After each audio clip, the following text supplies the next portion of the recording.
Welcome, everyone. Thank you for joining the ECSA webinar on inclusive communication in citizen science.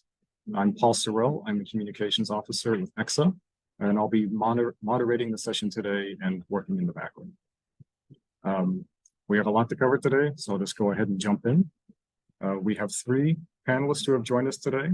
Carina Veeckman, a senior researcher and PhD candidate at imec-SMIT at VUB in Brussels, will be kicking off for us. After that will be Margaret Gold, the citizen science lead within the Open Science program at Leiden University, and she's also the coordinator of the Citizen Science Lab.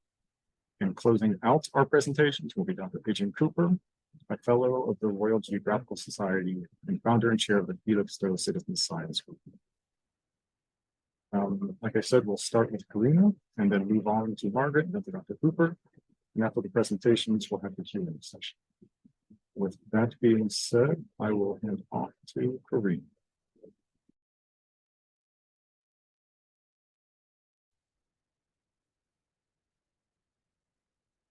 Okay, I hope you all can hear me well and can see the presentation. Paul, if you just can confirm. Okay, thank you.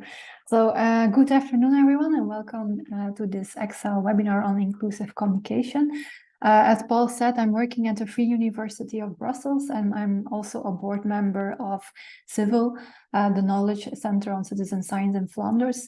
At the VUB, we also have a citizen science contact point, and for that, I'm currently involved for developing a citizen science starter kit. Today, this presentation will be very practical and hands-on with lots of tips and guidelines on how to employ inclusive communication in your project.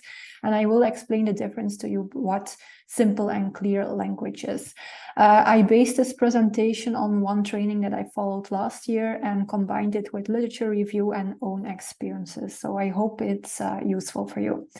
So to start, what's inclusive communication? For me, it entails three main components.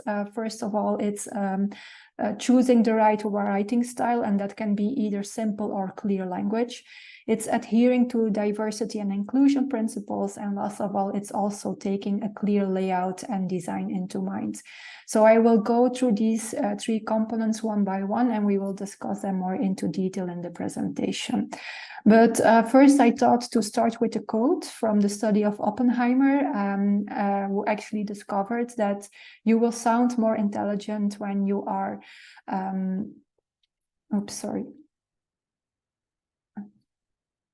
Sorry, the bar of Zoom is in its way and I can't see the slides. So now it's better.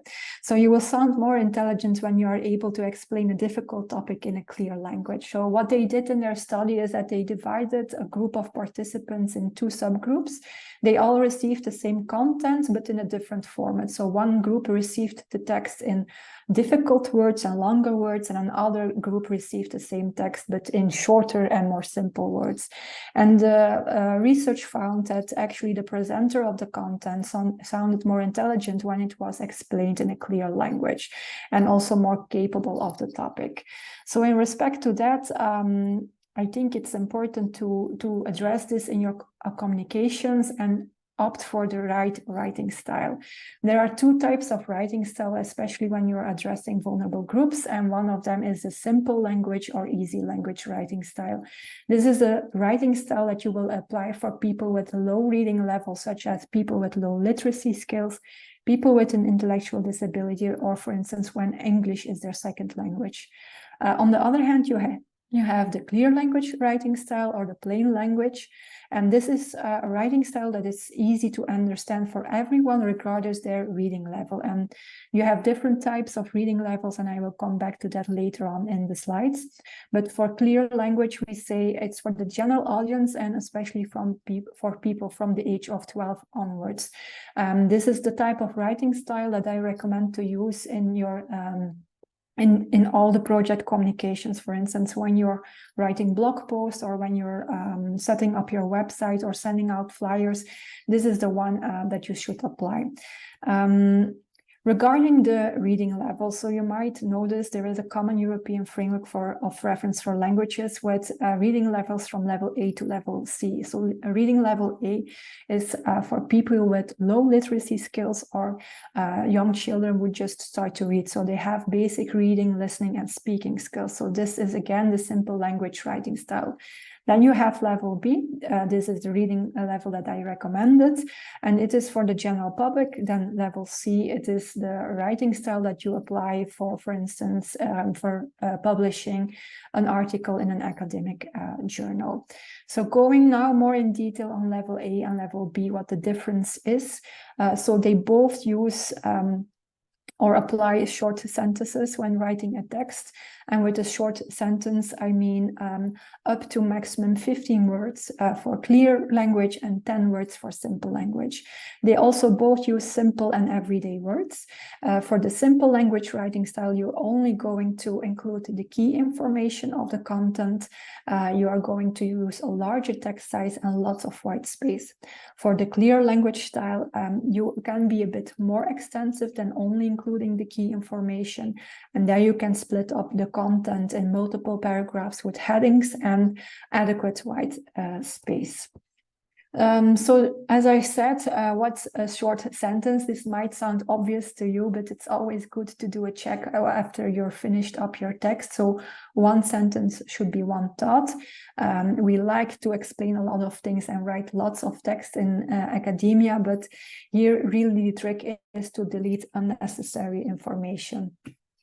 Another trick is to split up long sentences. So often we see a sentence that includes multiple lines that goes, for instance, up to 3 lines. You should try to avoid this for this type of writing style. And also you should try to include a format of question and answer sentences because our eyes are really attracted to that. So when you finished up your text and you're doing an evaluation, it's also good to have an inclusive design approach if you're not sure if your audience is actually able to understand the content. So for that, you can involve them in the content creation just to be sure. I included a few examples. So the first paragraph mentioned here on the slide is a text that an academic wrote. So the sensors that we are using under the instructions from the province are able to count the number of vehicles. The sensors automatically detect the number of vehicles through artificial intelligence. This is a text that we generally would write in a proposal, for instance, in an article. If you apply the guidelines of clear language, you would only adhere to the key information what is written in bold here. So this is another example with the question-answer format. So we often include this at the end of our documents if you like to read more about air quality or another topic and its health impacts, then you can read this document. If you put it in a question-answer format, you will immediately catch more attention with it. Then coming to the second component of inclusive communication, which is inclusion and diversity. And for this, I included 4 different tips. The first one is to adhere or to respect self-identification. And with this, I mean that you should include the language that reflects the people's choices and style. And for this, I can refer to a study of Eitzel, who is discussing the term citizen scientist and if it is the proper noun to use it in your project.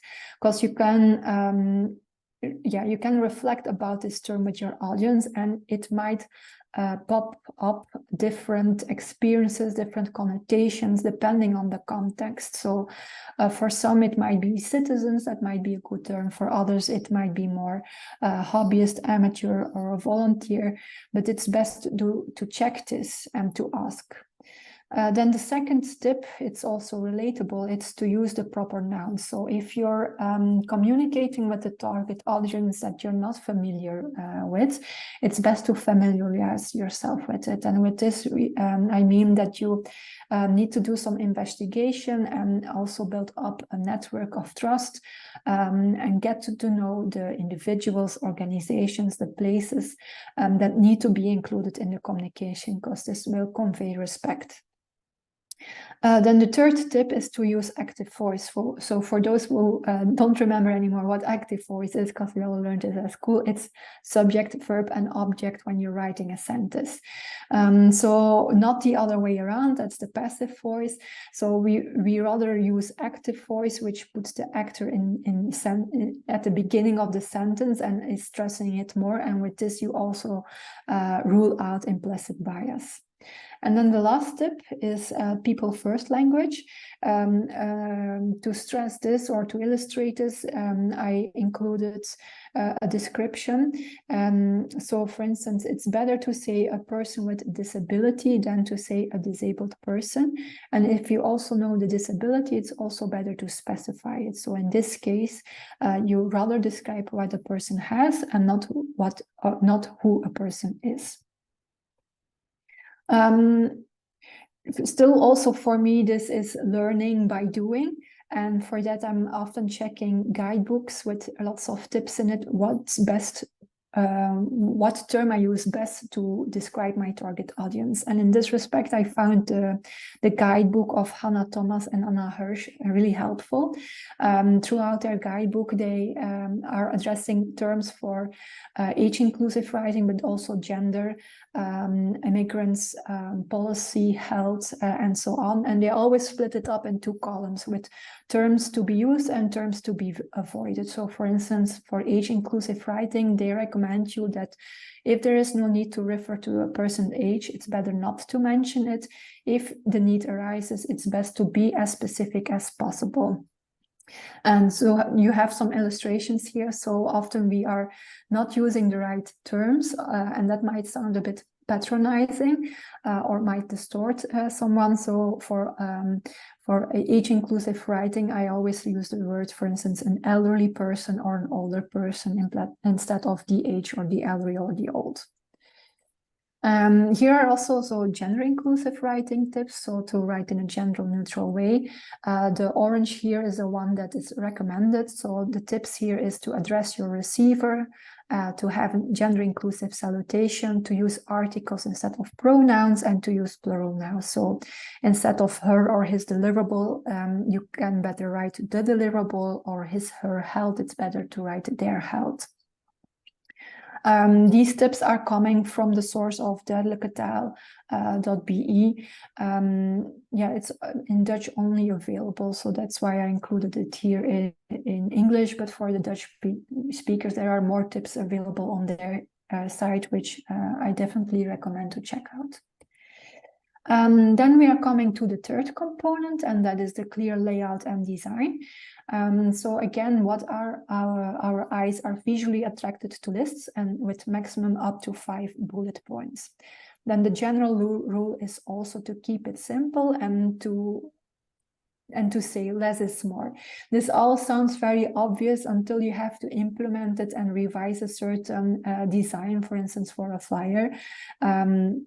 So the less more principle translates in enough white space between paragraphs to use headings, to have one font size, one font, and to have a consistent use of colors. Some tips that I learned during the training last year and which were new to me is actually the usage of pictograms or icons, which are best avoided for people with low literacy skills or for people with a different ethnicity, because they are often misinterpreted, or often people have a different meaning to it. So there the recommendation is not to use it, or if you use it, always use the same set of pictograms and make your audience familiar with it. And then the last tip for a clear layout and design is to use realistic and authentic images. If I often scan through websites of our projects on citizen science, it's obviously that we are using images that we are finding online in these free databases, but often these images have stereotypes or often look touristic. So here it's best to look a bit further, or to look for a professional photographer from that specific city, and include images that tell a story and to which people can relate, and that actually also represent your target audience. So in this respect, I included the example of a campaign of the city of Antwerp that is including a lot of diverse profiles, but also recognizable spots in the city.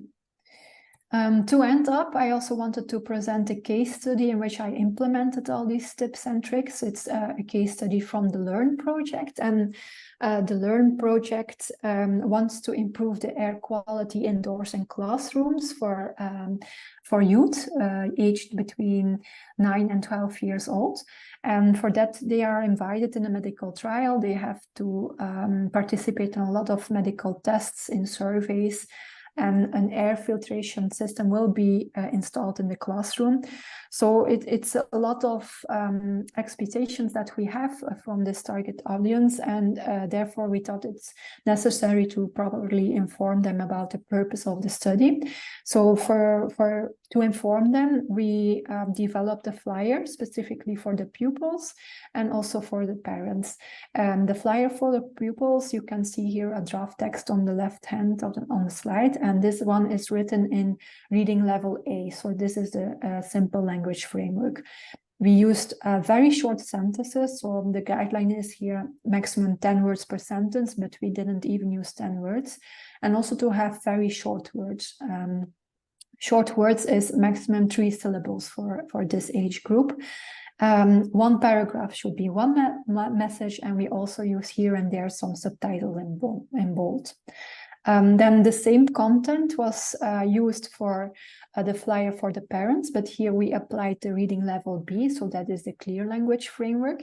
Here the sentences were a bit longer, up to 15 word maximum, and we included multiple headings and paragraphs, and also lists to be attractive to the eye. Then we asked the designer to make a layout of this. This was the first design that we received and which we were not so happy about.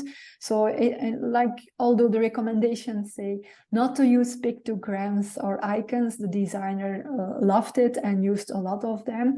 And overall, the design did not feel very realistic or relatable, and it was overall too busy. So we gave the designer some recommendations, and then a second version popped up.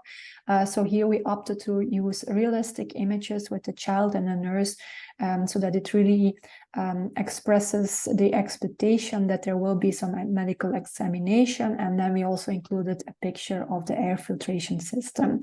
And all the icons were deleted and less color was used. So to end up, I would say, give it a try with all the texts that you're writing and communicating to your target audience. And especially when you're addressing vulnerable groups, you can use the following tools. So the first list has some tools for English language, but also other languages. And when you copy paste your text into these tools, the tools will give you a score. And usually the score is related to the grade or the age that people should be able to read this text onwards from. What I also use a lot is tools that provide you synonyms. So especially when you need to look for shorter words, this can be helpful. And the list below is for the Dutch speakers only. So the website here from Wablieft and Dergelijke Taal is also mentioned. They do provide consultancy and training for you to apply for. And then last, some other general sources on inclusive communication. For instance, if you want to read more about the difference between easy and plain language, or want to read more about it. So that's it. I hope you enjoyed it and can take along these learnings in your project. And I think I can hand it over to Margaret now.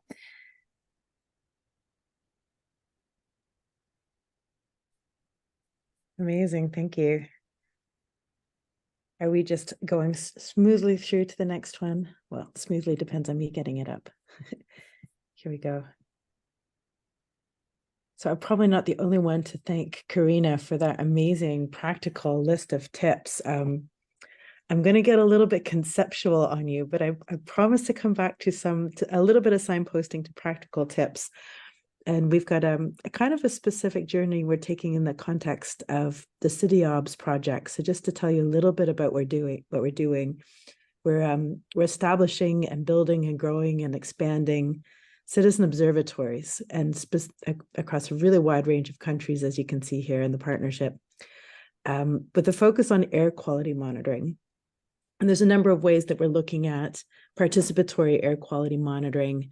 But the biggest thing at the heart of the project is really the multi-stakeholder piece and making sure that these kinds of the data gathering and the collaborations that are happening in communities on the ground, that they can actually have an impact towards either policy or intervention or actions that can be taken to improve people's health, to improve all of these other things that actually have a connection with air quality as well. Things like mobility, things like urban greening versus over-cemented. A lot of things are connected with the topic of air quality. We've got a fairly ambitious project in front of us. We're just not quite 1 year in. We're about to start partnering actively with our frontrunner partners, the frontrunner citizen observatories for air quality monitoring that are really active in these 5 cities that I mentioned. But we're really scaling up quite a lot in the project with the aim to be engaging 85 different cities by the end of the 4 years. And a glance at those cities will tell you that they are ridiculously diverse in terms of their geographies, their makeup, their size. And at the heart of our project is really solidly this concept, the leave no one behind concept. So I want to spend a little bit of time with you telling you what we're learning about this concept and how we're going to apply it. And then I'll come back to signposting some of the useful tools and resources we're finding as we go along. And Carina, yours is going to be front and center and the next things I capture in our toolkit. But to tell you a little bit about this, the leaving no one behind concept, it's a concept of the United Nations in relation to the Sustainable Development Goals. And the idea is that as you're making all of this developmental progress, you don't want the gap to be getting even larger between those that are not benefiting from all of this progress, and that those disadvantages and barriers are just getting worse. That's the risk, and we see it in a number of ways. And if you look at a kind of a simplified overview of what the sustainable goals are trying to accomplish for human beings and improving quality of life, it's things like better production of all the things we need and that we use, but even more importantly, better nutrition, a healthy living environment, and a better, healthier lifestyle. And these are kind of the columns where people can get quite badly left behind as progress is made. And if we think about the kinds of environmental monitoring that we're looking at in CityObs, particularly air quality, but other things, the injustices or unequal impacts of environmental pollution or other negative impacts of any kind of environmental factor, there's definitely clear populations that are unequally hit. So to help us get a handle on how we can apply this in our own project, we've been looking as a starting point at the UNDP's work on Leave No One Behind, because they've described 5 factors to help you understand who is being left behind and why. So these are the 5 factors that they describe, and it's quite a useful resource to think about these ways in which people can get left behind in these types of progress. And of course, it's quite intersectional. You're not just one thing. So they've got some lovely case studies that take an individual and look at all of the aspects where their own personal factors. And Carina, that's a great steer to say that this is a person in a wheelchair, or a person who has a wheelchair, but she's experiencing a range of accessibility issues that also reflected in policy and reflected with her economic status because of her ability to get to different types of work, etc. So the sense of multiple impacts. And then the other useful thing about the UNDP work is understanding what are your levers to start trying to address this. So part of it's understanding who is left behind and why, so the examining piece, and then looking at all of the ways in which they should be engaged and being part in helping their contextual insights be understood and be part of the planning or part of their voice. So this empower bit. And then the enact is actually going into practice. How do you start making these changes? And the communication part comes in when you think about who's responsible in any of these activities, any of this action taking, to make sure that people are included. So who has the responsibility to make sure no one is left behind? So we're being reflective, and we're looking at these kinds of roles. We're partnering in the City Obs project, including local citizens and community groups, local leaders, and policymakers from a city level or regional, provincial level or national level, and the role of scientists or data aggregators in supporting sort of data informed actions. And in getting to the heart of that, we're wanting to understand what inclusion means. So I'm going to share with you some of the things we've been talking about and learning about ourselves in the project. The first is these concepts of inequality and equality. And of course, it's easy to think that, you know, the ladder in this image give everybody equal chances. Everybody gets an equal sized ladder, but that doesn't still address the disbalance. Equity would be that tree is more out of reach, so you want a higher ladder. But of course, we're still not fully addressing things in these nice little illustrations of it. And if you're talking about the diversity in a group, the temptation is to look at an individual and just see a few visual things about them. But of course, it's much deeper, all of these ways in which they might be being left behind or not being included in progress. It could have a wide range of aspects. And a lot of us are focusing on this in our projects, these kinds of different aspects of who we are as human beings. But so much of it is not visible, of course. A lot of this is invisible. And once again, a lot of it's really intersectional. People have a mix of things of what they're faced with or barriers they might be facing or how they're moving through the world. And to just give you another conceptual way of looking at these kinds of diversity factors, you've got where people are geographically, you've got how they're socio-demographics. Of course, my Zoom is covering up my right-hand side. The way different ways we behave or how we move through our lives or our actions. And psychographic is kind of interesting. It's an awkward academic word, but it's getting to how we feel or how we respond to things. And one of the biggest things I learned from this project, you see a few words popping up there: minority, marginalized, underserved. But one of the biggest things that happens is that people are minoritized. So they might actually be the largest group of people population-wise, but they're excluded from the processes or the democratic processes, or underserved in how their needs are being met. I'm going to leave all of this with you in slides to look at all of these kinds of ways of understanding these intersectional aspects and cultural diversity, looking beyond the individual and looking at societal groups and looking at organizations. These are types of inclusion factors that you might want to be considering in your work as well. And of course, these are fairly intersectional as well. And all of these slides are referencing some underpinning academic work that are really, really useful in reference materials. But here I finally get to some practical tips, and they very much echo what Carina was sharing as well. This one says to start with listening. So if you're wanting to be inclusive of people across all these different kinds of dimensions, you definitely want to start with listening, because the chances of us having insights into what they're bumping into is pretty low unless we're right in that context ourselves. And reducing the distance between us and being accessible. The language tips that Carina had are spot on for addressing this recommendation. And in our communications, being relevant for everyday life. Going to where people are instead of expecting them to come to you. Really having a partnership, collaboration attitude towards partnering with people in their context, and learning from them what their needs are. Mind the openness paradox. I can't confess that I understand exactly what the openness paradox is, but it's more or less when anything is possible. When you say, "Come and tell me anything at all," that your mind just goes blank. I think it's probably similar to what we call the cereal problem in North America. You walk into an American grocery store and there's 500 kinds of cereal and you have no clue which one to choose or where to get started. So you just get stuck with not being able to start at all. and this is one we talk about in citizen science as well, the longevity of any activity. If you're building a community connection, you want to be able to sustain it.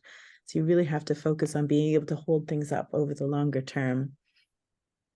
And also when we're looking at environmentalism, as in the case in CityObs, the intersectionality needs to be a really big piece of it. Human beings don't have just one thing. We have a whole complex load of things.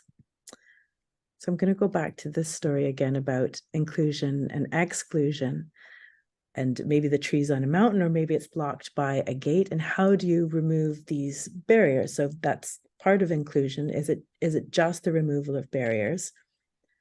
But it's actually more than that. And I can point to some of the resources that we're finding. The DiverSci project is a really lovely one. It was aimed towards science communications and diversity in science communications. But of course, if we're engaging with people in our projects, it is boiling down to good communications, good and inclusive and clear communications, which Carina highlighted as well. And this metaphor I really quite like. I don't know if you've seen all the whole series of boxes. So equality, everybody's got the same box. Equity is everybody's adjusted to see over the fence, but inclusion is they're actually playing members of the baseball team.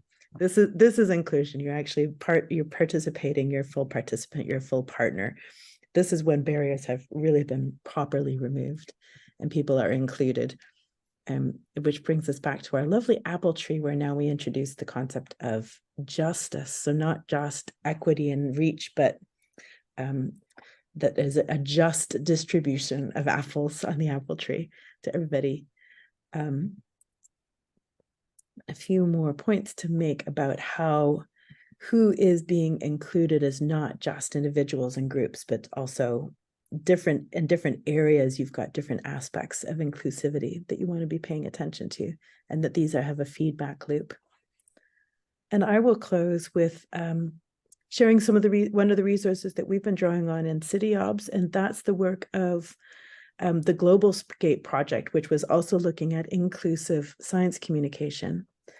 And it has a whole series of training workshops that are really interesting to look at, that dive into these three core areas of paying attention in your science communications about whether you're being inclusive or not.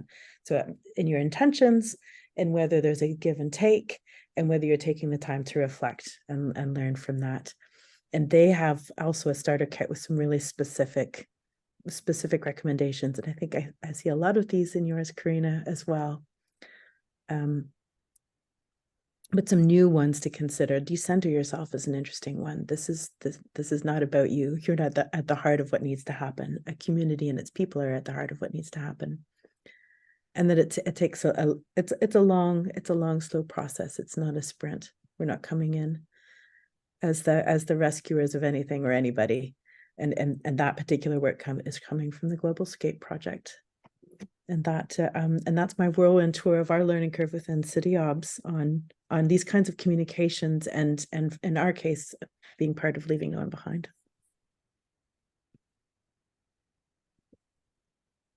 Which lets me hand over now to Adrian, who's I think going to have some beautiful practical examples for us. So, Adrian. I think I'll be building actually on what you have given us and what Carina. So your work is excellent. And let me just see if I can share the screen.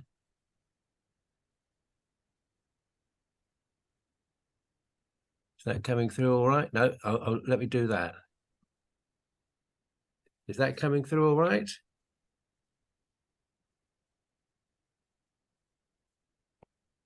Looks good. Yep, see that well. Thanks, Adrian. Okay, well, thank you.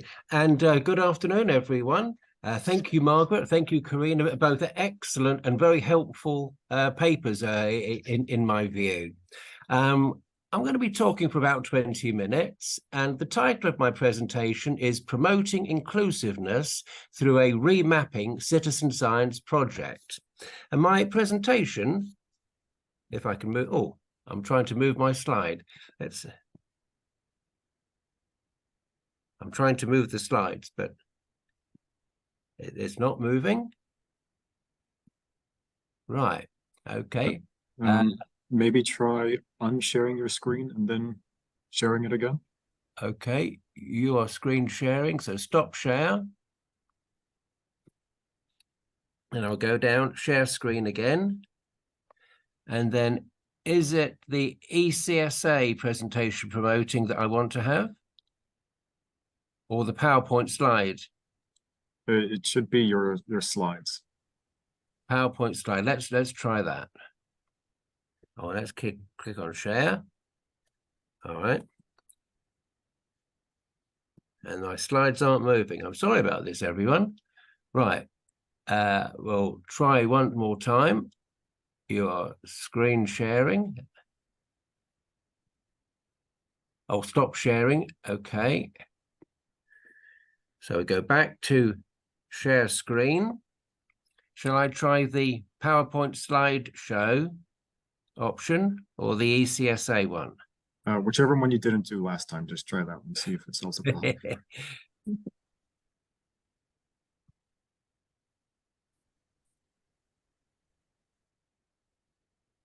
Right. Is that coming through nice and clear? There we go. We see it really well. So if you just do your slideshow button at the bottom right there, I think we'll have it. Bottom right. It looks like a TV screen on a standing foot. Right next to the minus sign by the Zoom. Right, here we go. Minus sign by the Zoom. Oh. Right down there. Yep, that's the exactly. Does that come through? Can you see this presentation? Excellent. Yes. Oh, well, thank you, team. We get there. All right. So my presentation is going to be in 3 parts. And first, I'm going to tell you about the Citizen Science Group, where this example of inclusiveness is being developed. Second, I'll tell you about the Citizen Science Remapping Project, which is the focus for our inclusiveness. But the main part of my presentation will look at the actual promotion of inclusiveness.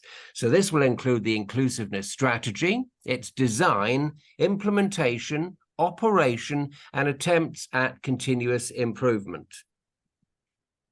So first, I'll tell you about the Citizen Science Group, where this example of inclusiveness is being developed, and that's the Felixstowe Citizen Science Group.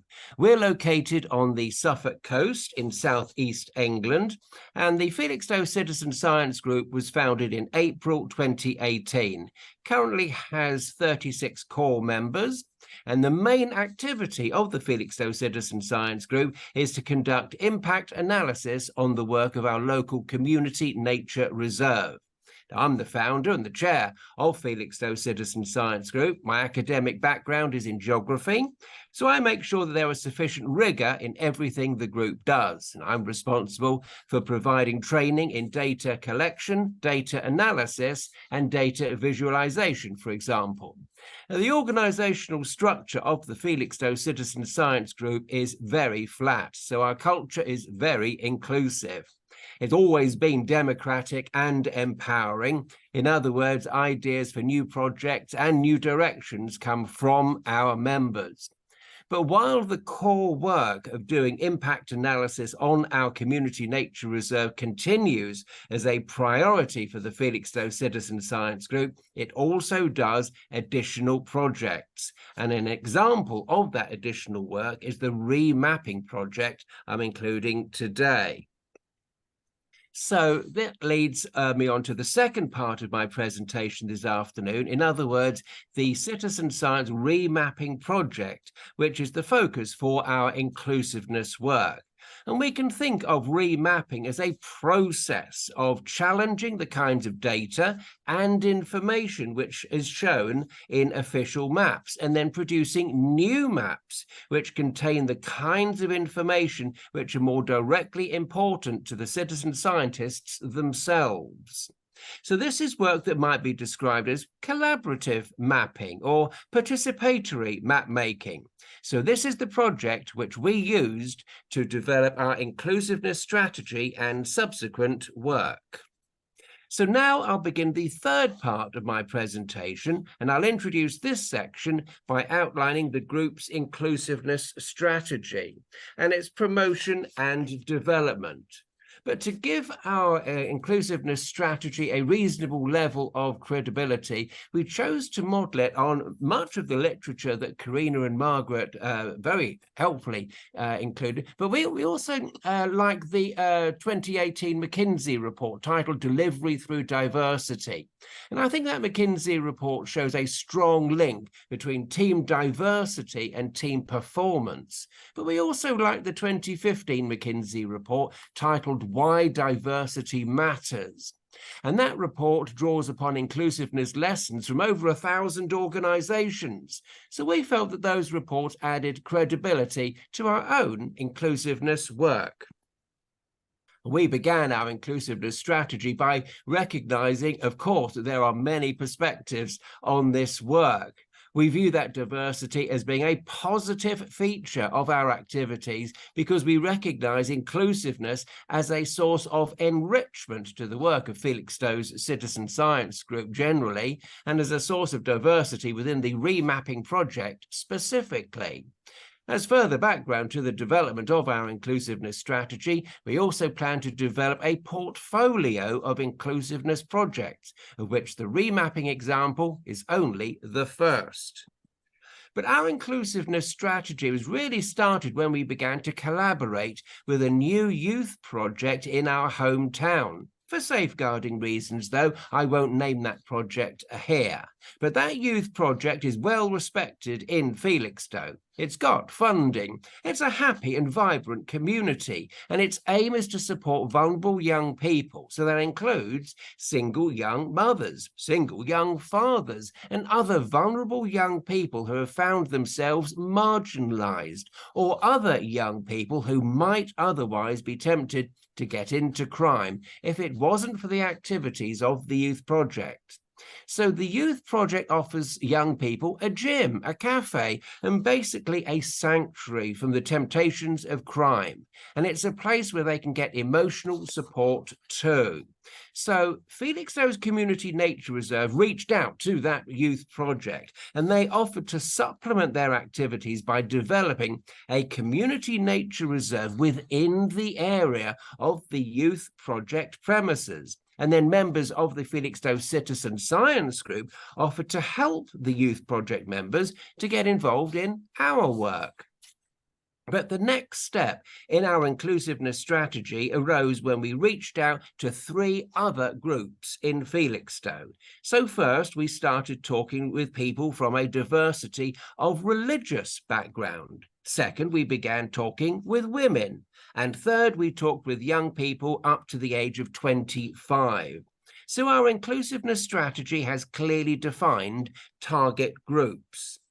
But the first explanation I must give is to answer the inevitable question: why didn't we appear to include people of colour in our inclusiveness strategy? Well, quite simply, we haven't found any people of colour so far who are happy to be defined simply by the colour of their skin. Instead, they all greatly prefer to be thought of either according to their religious faith, or their sense of environmental curiosity, or their youth. So, of course, we respect that. But I also need to explain where people with LGBTQ plus identity fit into our inclusiveness strategy. And again, so far, we haven't found anyone identifying as LGBTQ plus who wants to be thought of primarily and simply in that single dimension. Instead, as with people of colour, the LGBTQ plus people who we've been working with are happier when they're defined within the richer context of either their faith, their geographical imagination, or their youth. So again, that's what they tell us, and we respect it. And of course, while those dynamics are present now, they might very well change with time. So of course, we need to be ready for that. So our inclusiveness strategy began with some reasonable definitions, which everyone so far is happy to work with. But alongside those definitions, we are also alert to check the approval of everyone who's involved. And that includes, of course, long-term members of Felixstowe Citizen Science Group, as well as the project leaders from the Youth Project. So the next feature of our inclusiveness strategy is to think about the demand for this inclusiveness. In other words, we need to be sensitive to make sure that we're not appearing to impose these opportunities of inclusiveness where they might not be wanted. However, it's reasonable to say that there is a clear and sustained demand from the new people who we're working with for our what our citizen scientists are offering. In other words, participation in our remapping work. And I think this demand arises from at least three sources. First, the new people who we're working with are intrigued by what we're offering, so they want to learn more. They also want to share their ideas, and they like the fact that their ideas are welcomed. Second, it seems clear that the new people that we're working with intuitively understand our link to community-based conservation, and they like that. They approve of it too, and the third reason behind their enthusiasm for inclusion in our work is because they appreciate that we are very patient indeed. We're very open-minded, and we're willing to engage seriously with their ideas. So the next part of our inclusiveness strategy might be called relationship management. In other words, it's the process by which we keep our communication and relationship building moving forward with the new people who we're working with. And so we make sure that at least 3 of our members visit the youth project, for example, every week. So we have a relationship management structure, but it appears and is very friendly and very informal. We have fun together, and we have a laugh over coffee and non-alcoholic drink. But at the same time, it's good to have a relationship management element within the strategy so that we can monitor how we're doing. So that brings me on to the governance of our inclusiveness strategy. In other words, governance defines and manages the overall directions we're taking with our inclusiveness. But governance also includes monitoring our policies and definitions, and we do all that once a month when the long-term members of our Citizen Science Group meet and discuss all our current and forthcoming projects. But feeding into those monthly meetings, I make sure that I have meetings or at least phone calls at least once a month with the youth project managers, just to make sure that they're happy too. And we would take note of any concerns that they might have had, if they had any. Now, that's about as much as I want to say at the moment regarding the inclusiveness strategy. So that actually brings me on to the design of our inclusiveness and the design of the remapping itself. So the design of the inclusiveness work is informal, very patient, and as open as we can make it. In other words, when we discussed the location of the area we wanted to remap, we had small group and very informal meetings with the people who we were inviting to work with us in places where they felt most at ease. So that included local coffee shops or on walks along Felixstowe seafront. So they're all places where the people feel most at ease. And that's important for trying to break down the politics of our collaboration. In other words, we tried to reduce any sense in which we might have been misinterpreted as being authority figures. Or to put that another way, we asked the people who we wanted to include in our remapping to start making decisions about the collaboration right from day one. And that part of the inclusiveness project, it was also very patient because we took 3 weeks until everyone seemed happy with the collective decision to choose a local nature reserve as the site of our remapping. So after that 3 weeks, we settled on Newbourne Springs, which is a nature reserve owned and managed by the Suffolk Wildlife Trust. And I can summarize Newbourne Springs as being mostly an area of mixed woodland and grassland. Its area is about 21 hectares, and it's about 13 kilometers from Felixstowe.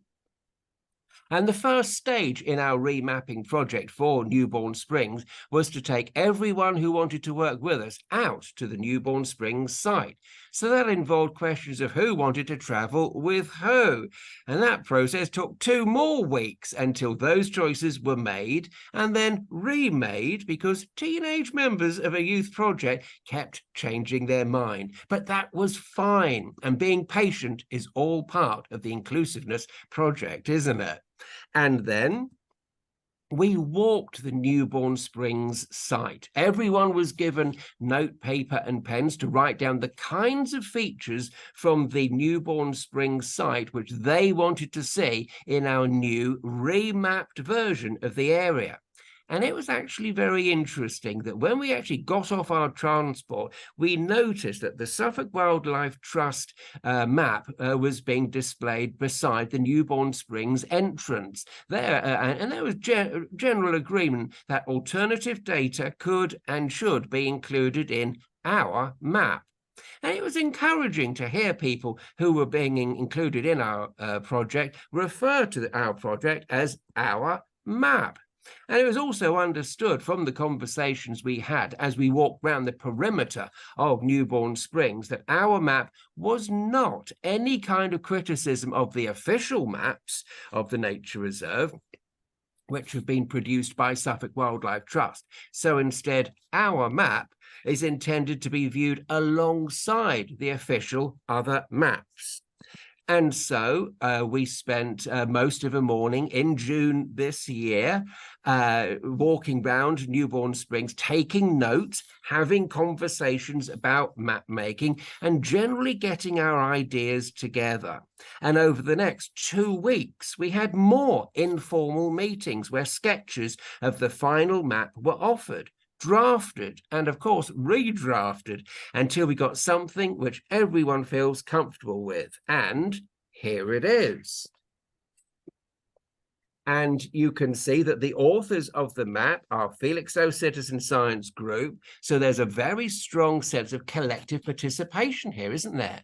But the greatest surprise to the core membership of our citizen science group was that the very strong weight of opinion favored multi-sense data to dominate the remapping project. In other words, this map has data from sights, sounds, touch, taste, and fragrances, which were encountered in the Newborn Springs Nature Reserve. And within that data, you can see that a sense of creative imagination was allowed to prevail. For example, under the taste section, the map shows that the taste of rain would have been significant to the experience of that place if it had been raining on the day we visited Newborn Springs. So that's a surprise, because actually that day was sunny and bright. But it's a data item which the group felt happy to accept. It surprised many of us, but that's part of what inclusiveness projects are all about. You have to be prepared to accept surprising items. Otherwise, it's not completely inclusive, is it? Oh, I might say the remapping wouldn't have been as inclusive as we could possibly make it. So now our maps are out there, and they've been published very kindly by the National Biodiversity Network, which is the UK's largest network of conservation groups. They have over 200 conservation groups as members, and the feedback we've received so far has been really encouraging, I have to say. And I would welcome your comments too when you get to read the article which has been published by the National Biodiversity Network. So, looking ahead, Felixstowe Citizen Science Group definitely plans to do more remapping. We've asked the groups we worked with, the people from diverse religious background, the women and the young people, and they tell us that they still want to carry on working with us. So that is encouraging too, isn't it? It has to be said, of course, inclusiveness is intensely controversial. It's a hard subject, but it can be controversial and surprising in positive ways. For us, it showed local people who had never made maps before in their lives what they can do, what they can achieve. It's also opened up a wonderful new chapter of work for Felixstowe citizen scientists. So when the time is right, I hope I'll have the opportunity to report back to you all again on how our inclusiveness remapping project has progressed. But thank you so much for listening to me, and now I'd welcome any questions. And I'm going to stop sharing as well. Thank you for that. I'd like to thank Carina, Margaret, and Dr. Cooper for sharing. I'm not sure if everyone saw in the chat that Margaret will have to leave soon. Oh, wait, no, she's still here. I'm still here. I'm lingering. Okay. Oh, wonderful. Thank you all for your presentations. They were very insightful and informative. We're now going to move into the Q&A session. If you have any questions, feel free to go ahead and type them in the chat. Or you can raise your hands and we'll address the questions as they arise.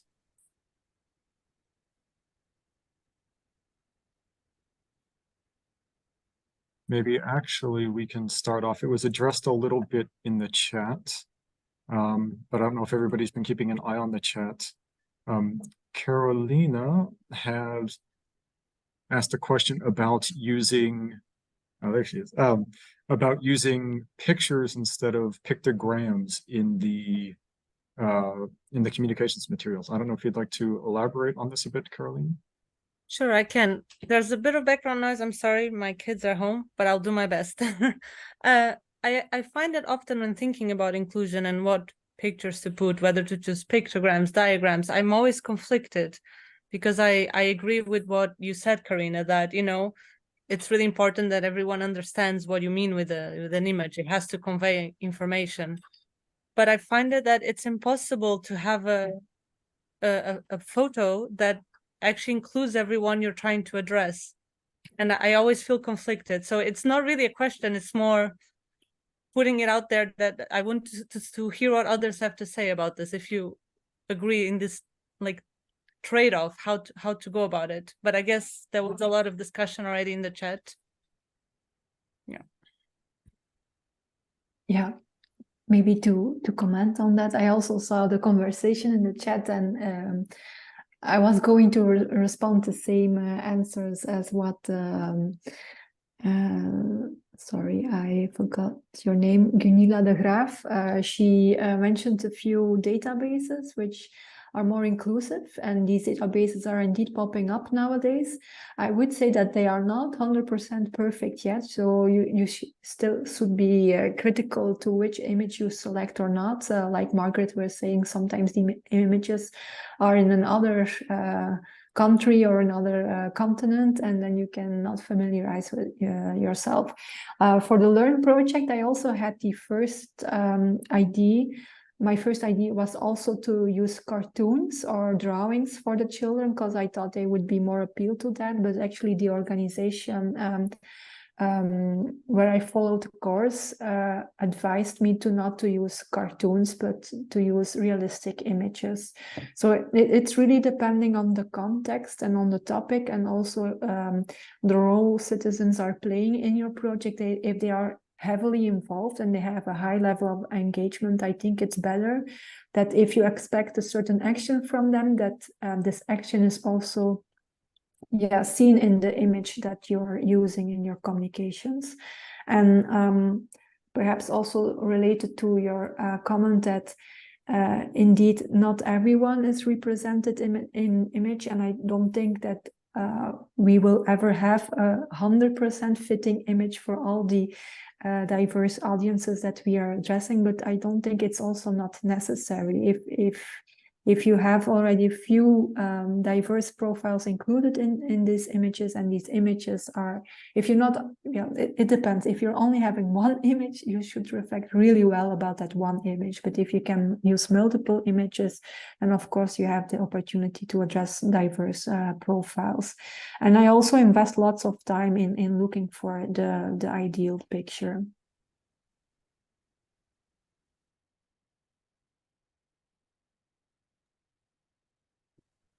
Could I just very briefly add a comment? That conversation is an ideal opportunity to engage the people with whom you're working, and just ask how would they like to receive the information. It's a very good way of breaking down barriers, and also breaking down the possible misinterpretation of being seen as an authority figure imposing ideas. So if you can say, well, would you like a pictogram? Would you like a picture? And to get them discussing that so they feel involved in the whole process. that can be helpful.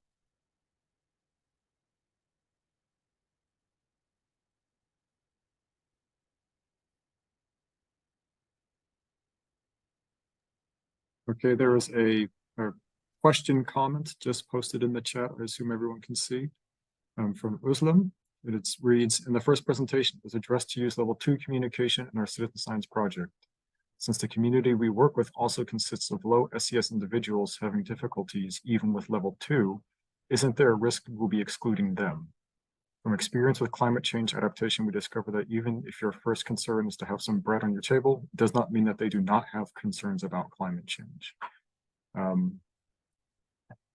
don't know if anybody would like to address this or not.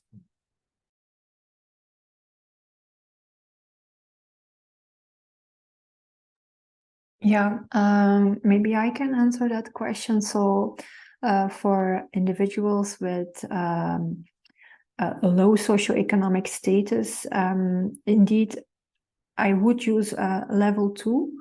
I'm not assuming here that they have the basic reading, writing, or listening skills, but that they are average.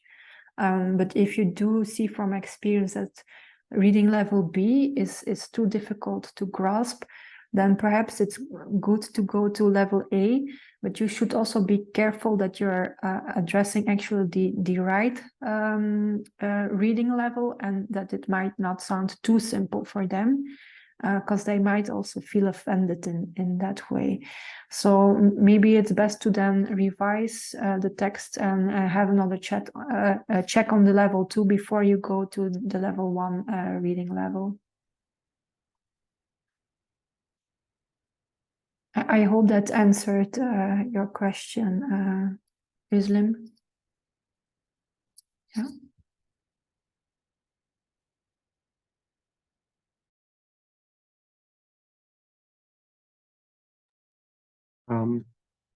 I actually have kind of a question.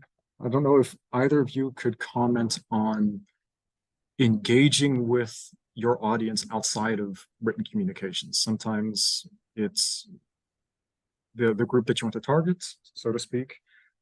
Maybe they don't have the access to the materials that you want to use. They don't even have maybe the base language that is in the area that you're in. What are some ways that we can identify and engage with groups that maybe aren't even as visible as the other ones? Carina, would you like to go first on that one? No, go ahead, Adrian. Oh, because our example of inclusiveness is very locally based, we found the best way just to go along and meet them. We were introduced by the project leaders. So the main way of communicating was through verbal communication, very informal, very patient. We didn't even talk about remapping for the first 2 or 3 meetings until they started to say, well, tell us about you. We were hearing lots about them. It was a case of almost earning the right to be able to talk to all these different groups in the ways that they felt most able. And that held with the people from religious background, the women, and all the youngsters as well.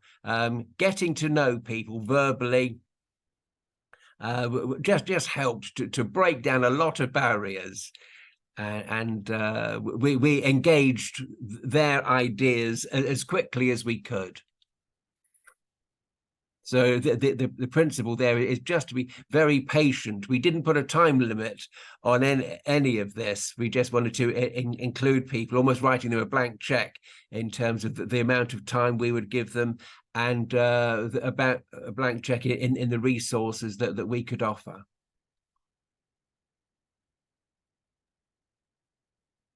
Yeah, maybe to complement what we also did in the past is that we worked with intermediary organizations and specifically with interpreters. So we found an organization in Brussels who has a pool of interpreters who speak different languages, and we can apply for their services to introduce the research in their language and to guide us through the process. So in this respect, I also think it's important that if you want to address a diverse audience, that it starts also within the team, within your own team.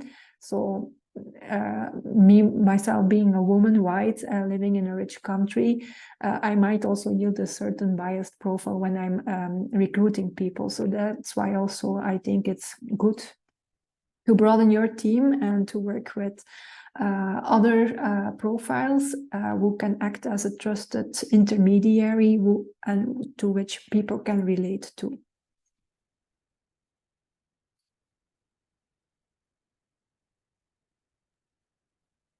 There we have another question in the chat. This one is directed at Adrian, and Özlem asks, how did you overcome trust issues with governmental organizations? We didn't directly deal with government organizations. I think if we had, though, we would want to meet them, ideally face to face, or through Zoom or Teams. But again, just being gentle and patient and open-minded, trying to understand their concerns, trying to understand where they came from, and then patiently meeting a middle ground. And if the middle ground didn't exist, we would create a middle ground. So our approach is always very patient, very gentle, very open-ended. And I think that would apply in the hypothetical situation where if we were dealing with governments, trying to meet people, preferably at their favored place. The psychology of places, I think that both Margaret and Carina were saying, is very important. No, location matters. And we would try and locate the meeting at locations where they felt most at ease, and just to try and break down those barriers as much as possible with the realistic expectation that you probably can't ever get complete trust. I don't think that's realistic, but sufficient trust to build a working relationship and to continue managing that working relationship. I think I mentioned relationship management, didn't I? And that's a process that goes on throughout the inclusiveness project. It doesn't end within any inception stage. Relationship management, the building of trust, the development of trust must continue, I think. I saw that Özlem had their hand raised. Is there something you'd like to add or expound upon? Or did Adrian? Yes, thank you, Adrian, for your answer. My pleasure. What we saw, as I work for the municipality of Dordrecht, and I have a specific EU-funded project here on citizen science for climate change and climate adaptation. And what we saw that the participants and the volunteers were not eager to work with us because they did not trust. They do not. In the Netherlands, we have kind of a trust issue with the government. So as a solution, we opted to hire a second party to organize our citizen science fairs and citizen science activities, and that seemed to work pretty well. Good. But it kind of hurts a bit that the trust issue is because we do this for them. It is a citizen science project that we how do I state it correctly without offending anyone? It is a project we in fact give to them through the municipality, and they seem to they don't trust that, and it's very hard to get into that trust. That was more my question, like how can we restore that trust back using also the citizen science project we have now? Right, yeah. Trust often takes a long time to develop. And perhaps you asked them the question, how can we build a relationship here? What will it take to make this thing work?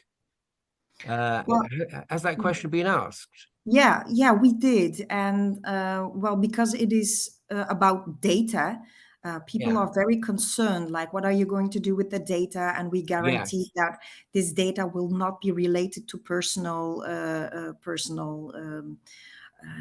information, but still we have a platform, and they wished me not to be, I don't have an access to this blog. And I'm fine with that, because the second party always gives me the right feedback back. But as an epidemiologist, this is also hurting for me, because I'm very interested in what's happening in those data. But I do understand them, because, and I gave them the space, and I hope that during the project at a later onset, when we have gained their trust, that we also will have access to the platform where they are measuring. Yeah, well, one idea might be to involve those people in the design of the database itself, so that each, to put it crudely, or each column has the attributes with which they feel comfortable. And so that they have been included in that aspect of the project. One example, locally in Felixstowe, our community nature reserve also has a database, and there were concerns about what would actually be going into that. And so we actually show people the column headings, that just to dispel any suspicion that we are monitoring them or sharing that in any way. So as long as we can be very open and inclusive within the database design, the data management, alongside the actual operation of the project, we found that helped. Thank you. I'll take that into consideration. Oh, thank you.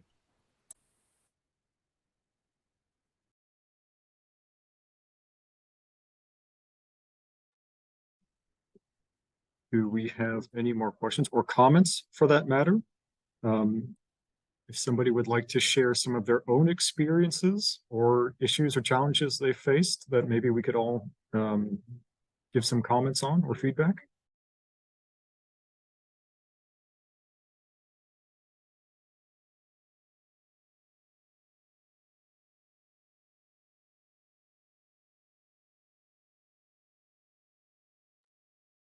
There was a question if everybody is going to, the speakers, I mean, we're going to share their presentations so everybody can look at them more closely and make best use of the resources in them. I'd be very happy to do that, and I'll send. Or I've sent a copy to Paul, haven't I, Paul? So, Paul, yes. You have my permission to share it far and wide, and I would welcome constructive feedback, and so we can learn from you. That would be very kind and very helpful. Wonderful. So, if anybody would share the presentation as well. Okay. If anybody would like a copy of either anybody's presentation from the panel, or if you have questions actually that come up after the webinar and you'd like to try and get an answer, you feel free to email me here. I just put my email address in the chat. Well, your sound went off again, or I'm not sure if it's just me, but we can't really hear you very well. So, one second. Change my audio size. Okay, can you hear me now? No. Still oh, no. Now you're back. You're back. Now I'm back. Yes. Okay. I guess that means it's time to wrap up. If you have any questions that you think of or comments or anything else, feel free to email me at my email address. I just dropped it in the chat. I'll do my best to get back to you as quickly as possible. That being said, I'd like to thank all the panelists, Carina, Margaret, and Adrian, for joining us today and giving us these wonderful presentations. And before we close out, I'd just like to remind everyone to check our ECSA social media channels occasionally, because we do post information about more new upcoming events, including our conference next year, ECSA 2024. It'll take place from the 3rd to 6th of April in Vienna at the University of Natural Sciences. You can find out more at 2024.exa.ngo. And if you would like to submit an abstract, the deadline is the 30th of this month. So if you'd like to, and you haven't already, go ahead and take a look. And we're always ready, we're always willing to. What? Again, oh no. Well, I've been told that my audio's cutting out. No, I think it's my computer. Can you hear me now? Yes? Okay, no, I'm having computer problems. Sorry, everyone. Thank you for coming. And thank you for taking your time out of your schedules and joining us for this, in my opinion, very important webinar. Thank you. Have a nice day. Bye-bye, everyone. Thank you.